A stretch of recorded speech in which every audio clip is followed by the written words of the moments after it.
มื้อนี้ไปเวียกมาแล้วก็แล้วโอ้ยมันว่างๆก็เลยโอ้ยคนคลายเครียดอย่างนี้หน่อยขอบ่ให้ลืม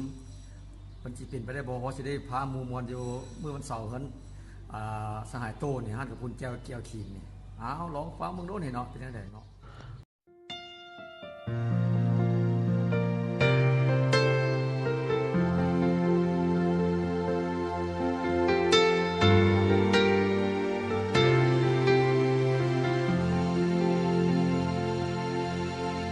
ไม่เคยมีใจให้ใครมาก่อน ไม่เคยอ่อนให้ความรักเลย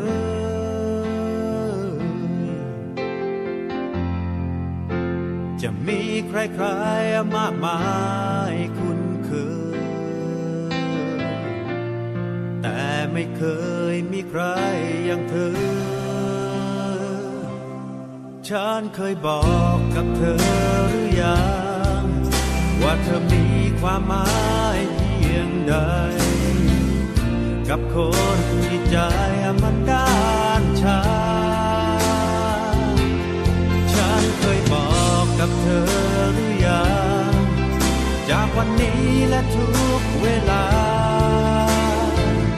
จะมีแต่คำว่ารักเธอ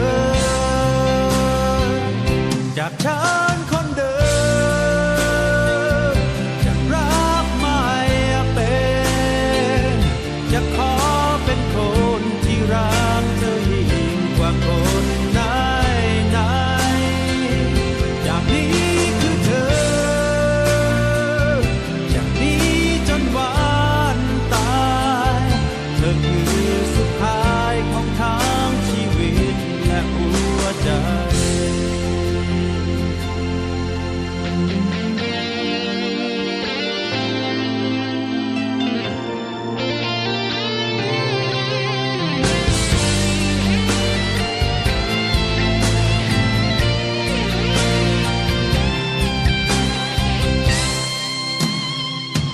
จากฉันคนเดิ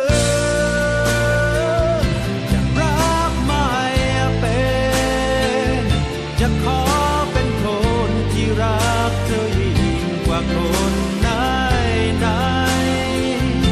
กนี้คือเธอจากนี้จนวั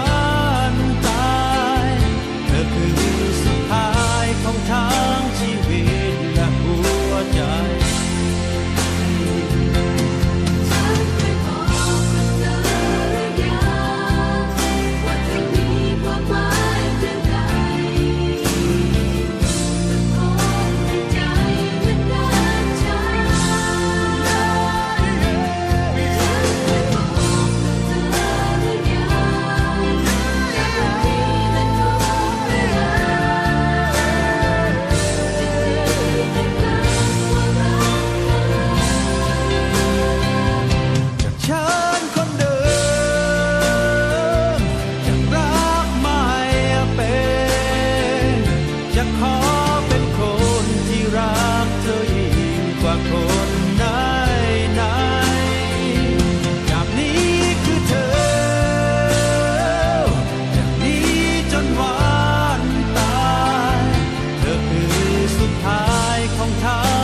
ใจ